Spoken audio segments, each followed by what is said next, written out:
Hi there, I'm Tony Sycamore, Senior Market Analyst at IG in Australia. Well, last week we saw US equity markets rediscover that bull market mojo we saw into the end of last year. And that was supported by increasingly aggressive expectations of Fed rate cuts and expectations as the quarter four earnings season kicked off. This week, we're scheduled to see earnings reports from companies including Goldman Sachs, Morgan Stanley, Interactive Brokers, and also Charles Schwab. Aside from those earnings reports, there will be interest in the latest retail sales report for December, the Michigan Consumer Sentiment, and speeches from Fed members who may attempt to push back on expectations of rate cuts starting as early as March. Let's take a look now at the chart of the S&P 500 and the Nasdaq to see how things are looking chart-wise. At the beginning of the year, we spoke about some rejection, this sell-off, which potentially alluded to the possibility of a completed five-wave advance. Here's your wave one, your wave two, your wave three, your wave four, and an Elliott wave, wave five.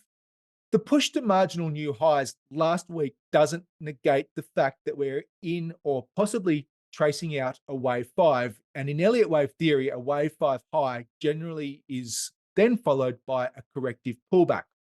If the S&P were to break below this 46.82 low on a sustained basis, I think that would confirm that we've completed a wave five high. Bearing in mind, we also have this bearish divergence on the RSI. You can see that the RSI is ticking lower as the S&P makes new highs, and that would give the S&P 500, I think, probably a catalyst, if you like, for it to pull back towards 45.50-ish. Turning to the Nasdaq 500, well, what a fantastic chart this has been for us. The pullback into the second half of 2023, the subsequent rebound to new highs, which we called, and then, of course, we're also looking for a wave five high, potentially in the next, at least could have been this point here. Potentially, we might see a marginal new high here. We don't know the answer to that yet.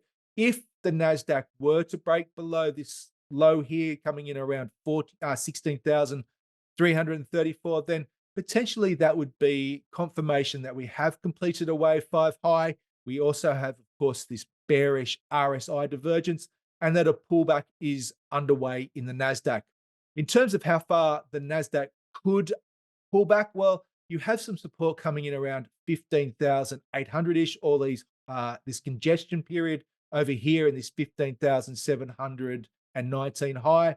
And then if it was to break below there, I would probably expect to see it retrace towards a 200-day moving average, which is coming in right now at around 15,050.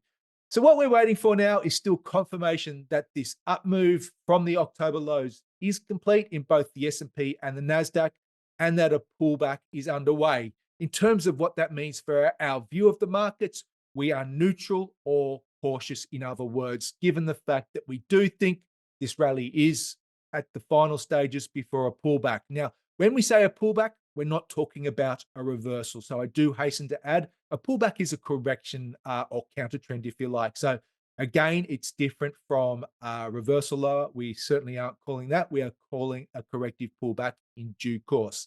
Thank you for listening and have a good week ahead.